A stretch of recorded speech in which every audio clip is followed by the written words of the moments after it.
this is the reason why so many people struggle with food when everything else in their life is also very chaotic, because food becomes the dopamine source, or the relationship with food. The dynamic with food becomes the dopamine source. It becomes the thing that can provide relief, even if it's just for like 3 bites for a few seconds. So as long as your baseline state is dysregulated, you're going to keep reaching for food to regulate. Hello and welcome back to another new episode of Emotional Eating Unwrapped. I'm your host, Alana Kessler, and today I'm going to talk about something that I believe explains a lot about why people struggle with food in ways that feel completely confusing. And this is what I'm going to be talking about: the difference between satisfaction and stimulation. Because what I hear all the time from people is, I eat, but I never feel satisfied, or I can eat an entire meal and still feel like I just need something after, or I keep eating and I keep looking for the thing that's going to hit the spot, but nothing ever hits the spot. And so many of the people that I hear this from, they think that this has something to do with them, that something is wrong or broken with them, or that they have no self-control, or they're just fundamentally unable to feel satisfied by food. But that is not what's happening at all. What's happening is that their brain is looking for dopamine. And satisfaction and dopamine are not the same thing. They can feel similar. They can overlap, absolutely, but they are neurobiologically different, okay? They are biologically different. And when your brain is running on dopamine, when your brain has been trained to run on dopamine, when it's been trained to chase that hit, that spike, that rush, satisfaction almost becomes impossible to access. Because satisfaction, it's soft, it's quieter. It's like this gentle sense of enoughness, right? Satisfaction is like, it's calm. And dopamine is not. Dopamine is loud. Dopamine is urgent. Dopamine has an edginess and an intensity to it. And so today I want to talk about what happens when dopamine is running the show. Okay, when dopamine is running the show in your life, and why, when that happens, eating doesn't feel satisfying, and why you can end up eating and still feel like something's missing. And ultimately, you're going to realize that this has nothing to do with the food at all, but it's what your brain has learned to crave. It's what your brain has learned to crave from a chemical perspective. And we're going to talk about that. So before we get into it, I'm going to introduce myself to those of you who have never been to this podcast before. Welcome. My name is Alana Kessler, and I am a registered functional dietitian. I have been in this health, this wellness space, mindfulness space for over 2 decades. I have worked clinically in the hospital. I have had my own private practice. I owned a yoga studio for about 10 years where I taught yoga and meditation on a weekly basis. And I've been doing everything. But over the last decade, my passion is helping people really find love with their body, with eating, with weight loss, and achieve weight loss if that is something that you are looking to do in a healthy way, and overcome any kind of emotional or addictive patterns that you might have with food that is stopping you from living your best life, because you deserve to live your best life. And that is what we're trying to do here. We're trying to strip away all of that, anything that's blocking that. So if you're new, welcome. If you are a longtime listener, welcome back, and let's get into it. First, let's talk about what dopamine actually is, because I think there might be some confusion about this, because people talk about dopamine like it's a pleasure chemical, and it definitely has an element of that to it, but People think that dopamine is like you do something enjoyable, your brain releases dopamine, and that's what makes it feel good. That's the narrative around dopamine, but that's not quite right. Because dopamine actually is not about pleasure, it's about anticipation, it's about wanting. It's the chemical that drives you towards something. Okay, it drives you towards something. It's what makes you think, if I just get that thing, I'll feel good, I'll feel better. And here's the key. The key is that dopamine spikes before you get the thing, not after. It spikes in anticipation of the reward. So when you're scrolling through your phone, dopamine isn't spiking when you get the like, right? When you open up your phone because you just posted something before and you want to see how many likes you get, dopamine doesn't spike when you get the likes. It's spiking before you get the likes, when you're about to see it, when you're anticipating that something good might be waiting for you on the other side. And once you actually see the likes, right? So if we relate this to eating, dopamine spikes usually when you're thinking about eating, when you're anticipating the taste of food, when you're imagining how good it's going to taste, how good it's going to feel. But once you actually start eating, once you actually see the red heart come onto your phone, the dopamine drops because the anticipation is over. And if your brain is chasing dopamine, if that's what it's learned to crave, then the actual experience, now let's go back to eating, the actual experience of eating, of engaging with the food, of having the sensation of the food, it's always going to feel like a letdown because it's not giving you the thing your brain is actually looking for, which is the anticipation, right? Your brain isn't looking for satisfaction here. It's looking for the spike, the rush. And, satisfaction, being satisfied, it doesn't provide that. Satisfaction is actually the opposite of anticipation. It's the feeling of having enough. It's the feeling of being satisfied, of inherently it being enough. And when your brain is wired to chase dopamine, enough doesn't register. Okay, that's why when you are driven by dopamine, you end up in this cycle. How does your brain get wired for dopamine to begin with? Okay, so one way is through restriction. Okay, when you restrict food, when you diet, when you skip meals, when you try to control with rigid rules, whether that's like your cliche diet or whether that's even like you have to eat 2 hours after you wake up or intermittent fasting, right? Whatever it is, whatever rule that you've put in, regardless of what the intention was, whether it was supposed to be good for you, you're telling yourself that something is scarce. You're creating scarcity. And scarcity amplifies dopamine.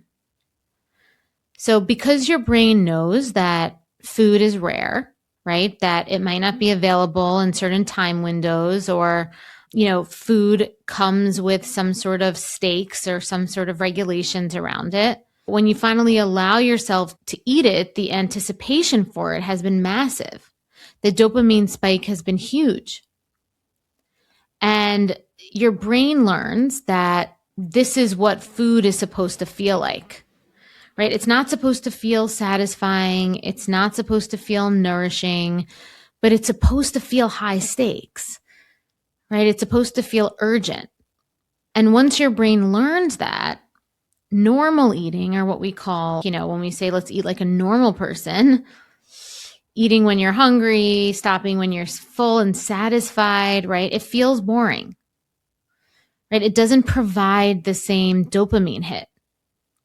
So you keep chasing the dopamine hit. You keep looking for food that will give you that spike. Typically, the only foods that do that are the ones that are hyper-palatable, which are the ones that are high in sugar, high in fat, high in salt, right? Have this sort of mouthfeel, or the ones that feel forbidden, right? Whether they're forbidden from memories from past or whatever it is, but your brain has labeled them as forbidden because those foods that are forbidden and hyper-palatable are the ones that create the biggest dopamine response. Okay, so the first way is through restriction. The second way is through stress, right? When you're chronically stressed, your brain is looking for relief, right? When you're chronically under tension, and dopamine provides a temporary relief, right? It gives you that moment of, okay, I'm going to have something good soon. I'm going to feel good soon. Even if that feeling only lasts a few seconds. So if you're tense, if you're tense or you're under stress all the time, right? Even low level stress all the time. If your baseline state is anxious or it's overwhelmed, your brain starts relying on these dopamine hits to get through the day, right? These future projections of feeling better. That's the dopamine working. And food becomes one of the easiest, most accessible sources of getting this immediate feeling of feeling good.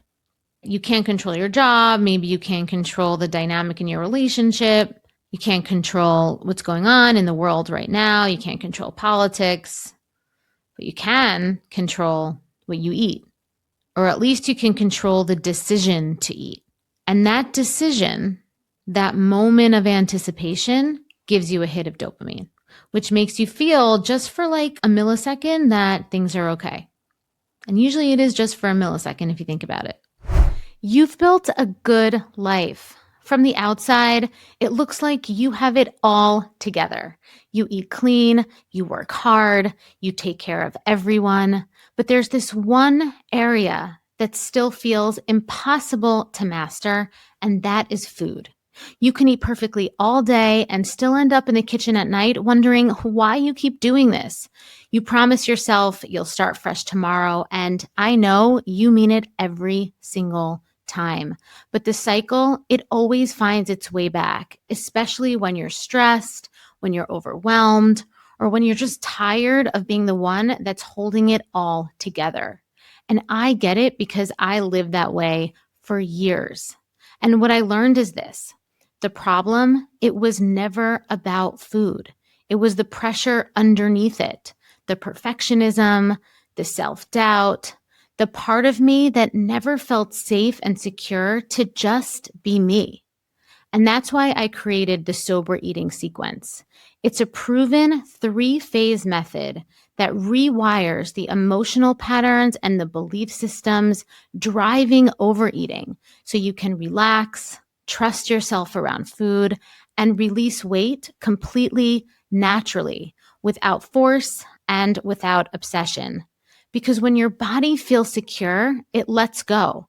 The cravings quiet, the self-punishment, it softens, and food, it stops being the thing that you have to fix. This is not another plan. This isn't another rule book. It's a revolutionary transformation for your nervous system, for your body, and for your identity. So join the sober eating movement today.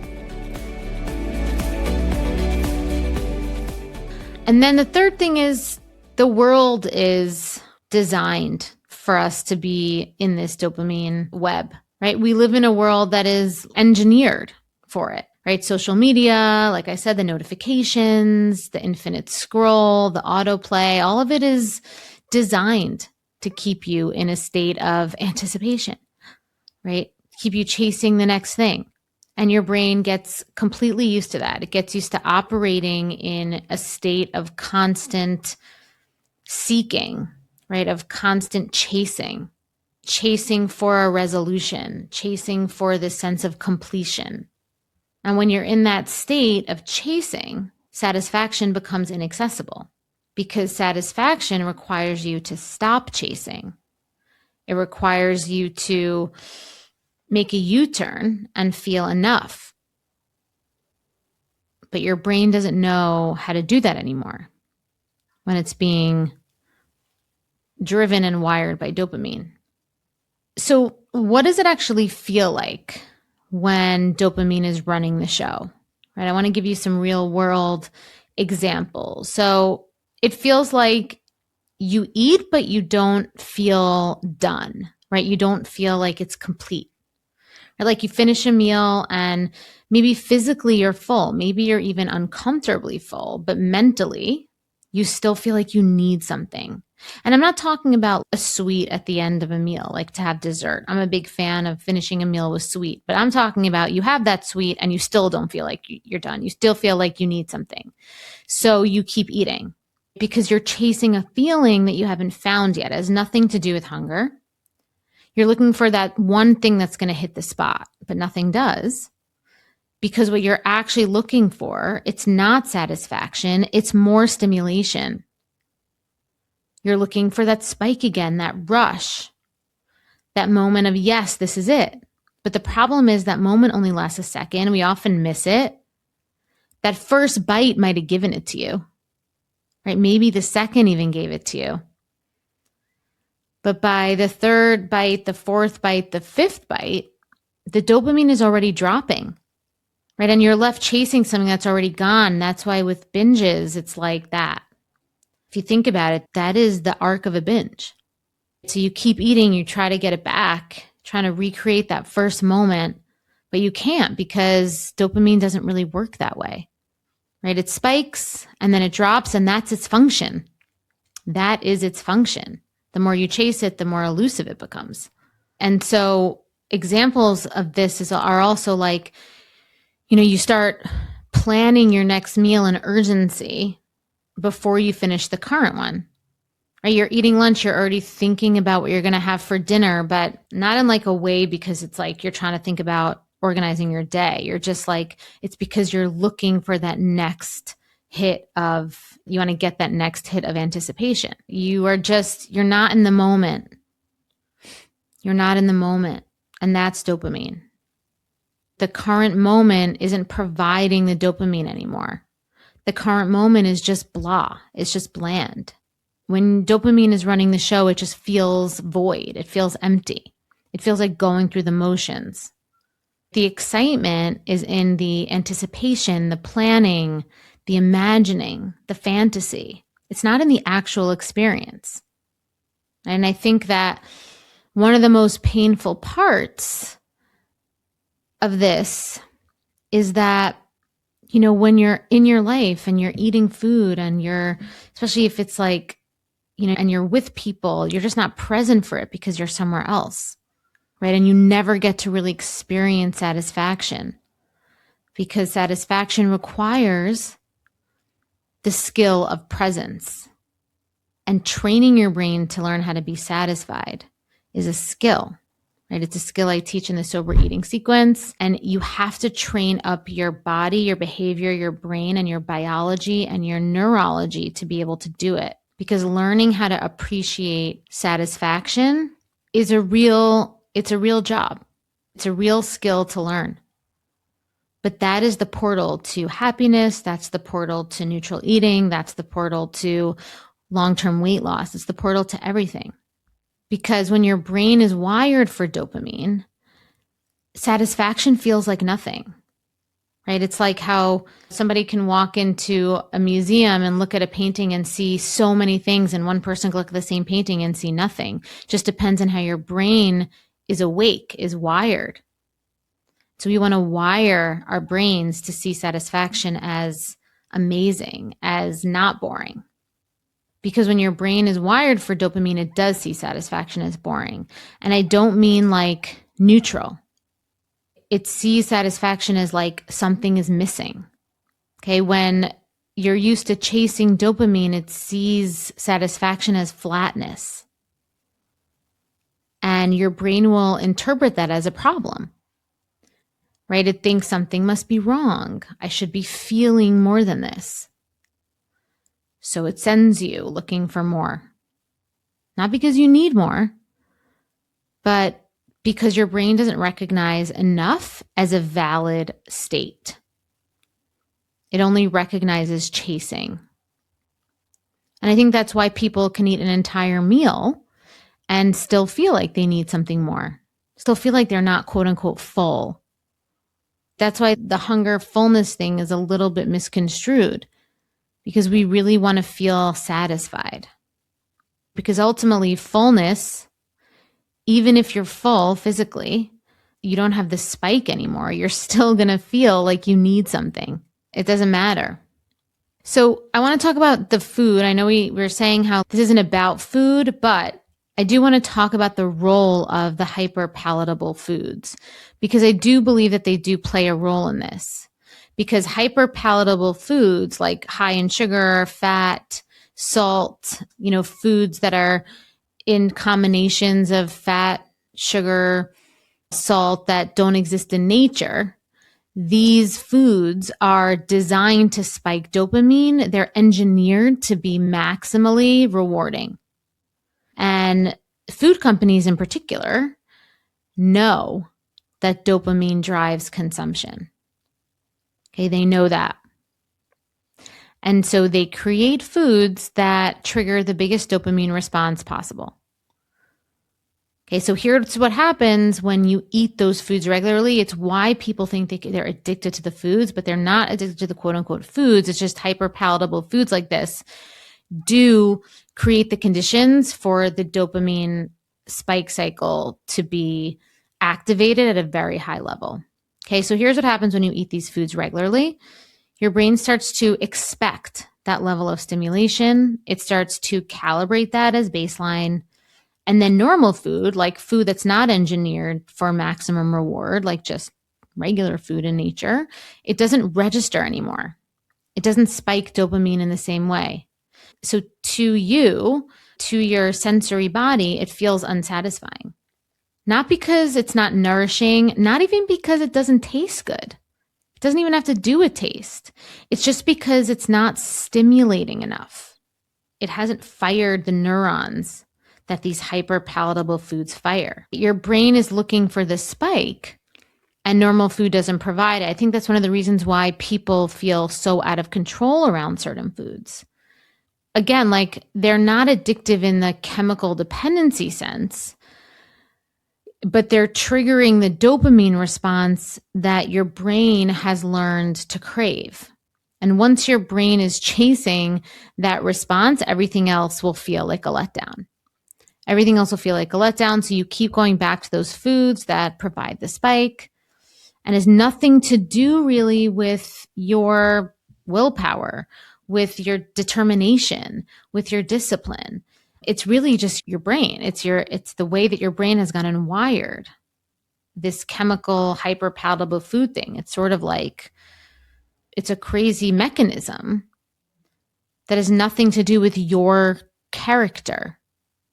And another thing, and the thing with dopamine is that it has so many different arms, because it has so many different tentacles. Because another thing that happens when dopamine is running the show is, not only are you chasing the anticipation, but you start chasing novelty, because dopamine responds to novelty, like new things, unexpected things that are different from what you usually experience. These kind of new things spike dopamine more than familiar things, right? It's the whole kind of like new relationship energy that I talk about with diets, right? Diets are exploiting the dopamine response.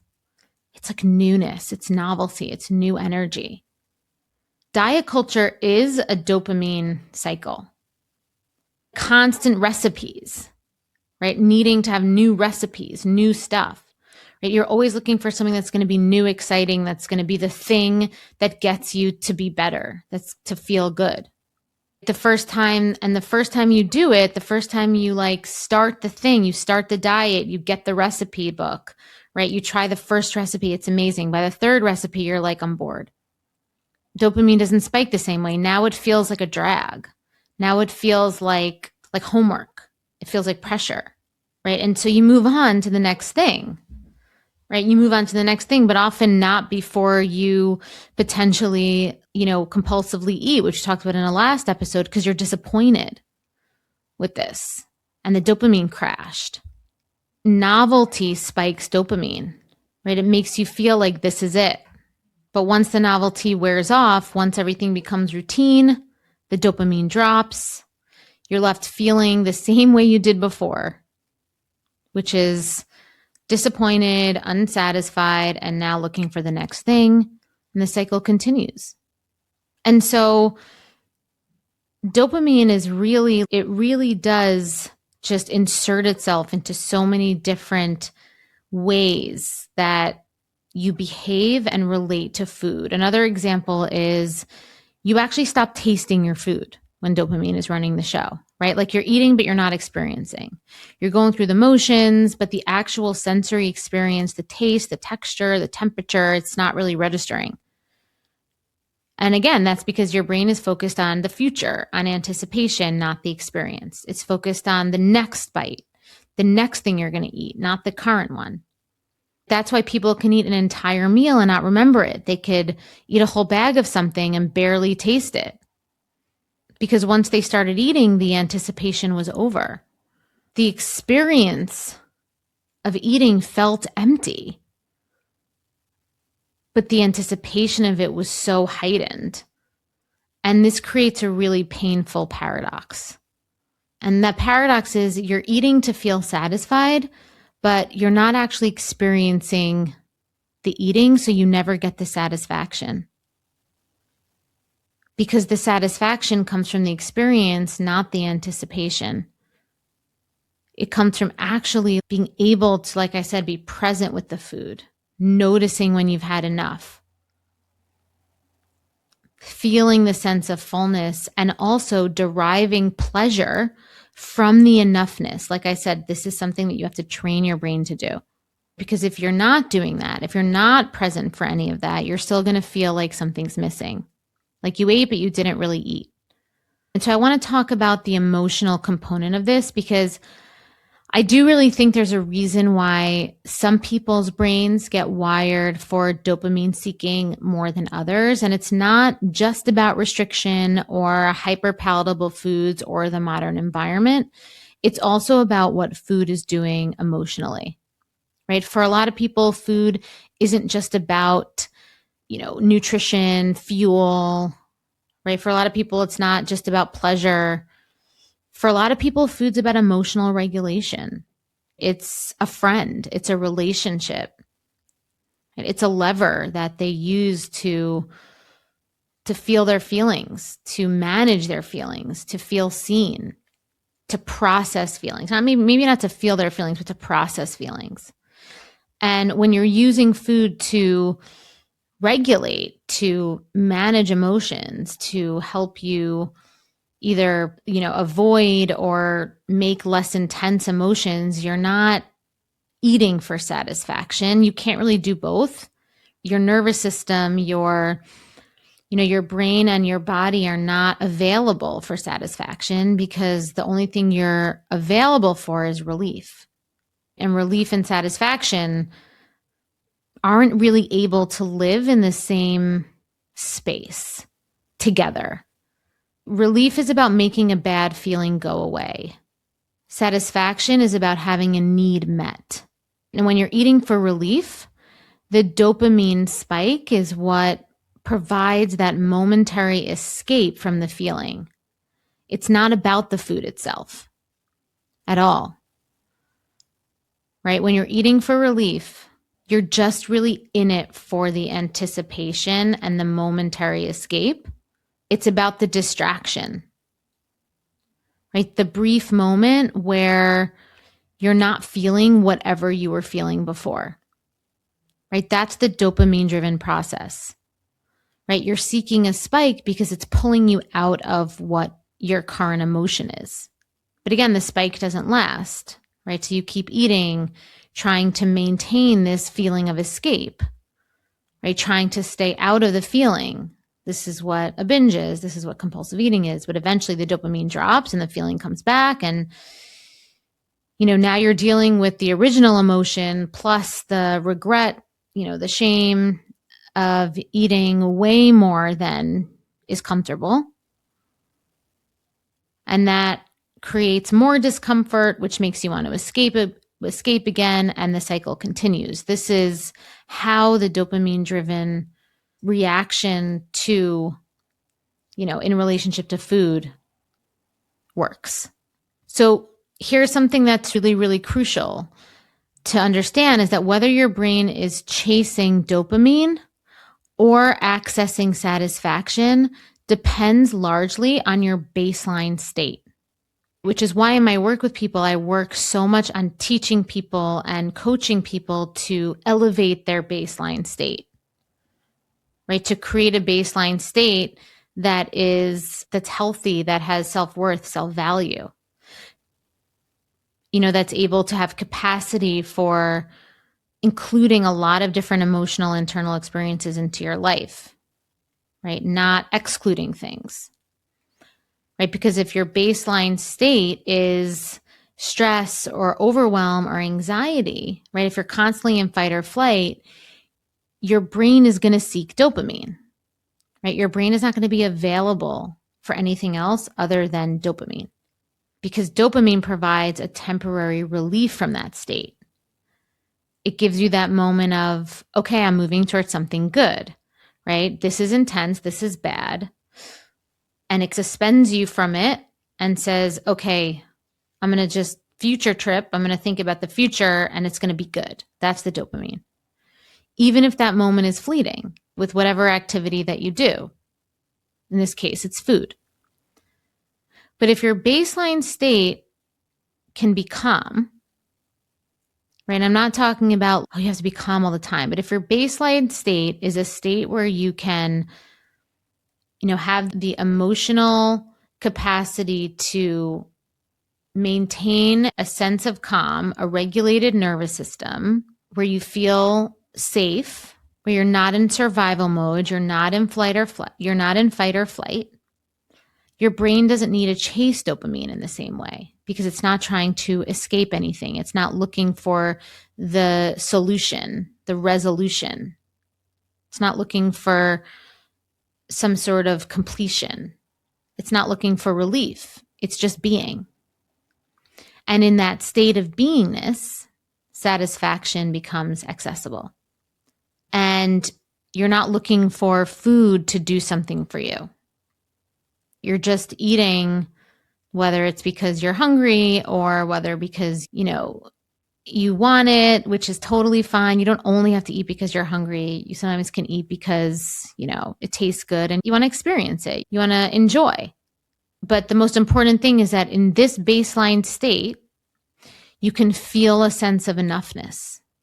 This is the reason why so many people struggle with food when everything else in their life is also very chaotic, because food becomes the dopamine source, or the relationship with food. The dynamic with food becomes the dopamine source. It becomes the thing that can provide relief, even if it's just for 3 bites for a few seconds. So as long as your baseline state is dysregulated, you're going to keep reaching for food to regulate. All right, so here's what I want you to take away from today's episode. The main thing is, if you're eating and you're never feeling satisfied, it is not about the food. Okay, it's likely not about the food at all. It's most likely about the dopamine, that your brain has learned to chase the spike, the rush, the anticipation, and satisfaction, which is subtle, it's quiet, it just doesn't register. It's not registering right now for you. So it just feels like nothing, right? It just feels boring. It feels flat. It feels like nothing. So what's happening is you keep eating and you keep looking for the thing that's going to hit the spot. But what you're looking for is not food. You're not looking for the perfect food that's going to hit the spot, right? What you're really looking for is the ability to access the quiet feeling, the feeling of satisfaction, that feeling of enough, that feeling of I'm good right here, right now. And that feeling, it is your birthright. That feeling is there. You just have to remember how to get back to it. It's just been drowned out by a lot of the noise that's been going on. A lot of the noise of the chasing that's been happening for months, years. It's been drowned out by the constant influx of dopamine hits it's leaving you depleted, which it 100% is. But here's what I want you to know is that you can change, right? You can learn satisfaction. You can learn satisfaction by learning how to connect with presence, right? To create the conditions in your life and the skills and the self-leadership skills where your nervous system isn't constantly activated, right? Where you can understand that the spike, this future thinking anticipation is not what you need, right? What you actually need is the thing that comes after the chasing stops, which is enough, it being enough. Right? And once you can quiet this chasing energy, you realize that enough is really able to support you. And it's something that's there all the time. It's something that you can plug into and access all the time. So that's it for today. And once again, before we end, I just ask you to, if you love this podcast, to kindly just rate us 5 stars, leave us a written review, because the algorithm loves when it sees that people that are listening just rate the podcast and find value in it, because it says to Apple and Spotify and the other podcast host places that these conversations are helping people. So please give us those reviews and those ratings over there. And if you are watching on YouTube, I'm a big YouTube podcast watcher, please subscribe, because we have a percentage of you, over half actually, that are not yet subscribers. And when you subscribe and when you watch us on YouTube, same thing. YouTube is like, this is good content, and it starts pushing it out to more people, and more people who are sitting at home wondering how to find solutions to what they're struggling with. They will just open their computer and find us. So, and that will be all you. Thanks again. And until next time, I'm Alana, and thank you for listening to Emotional Eating Unwrapped.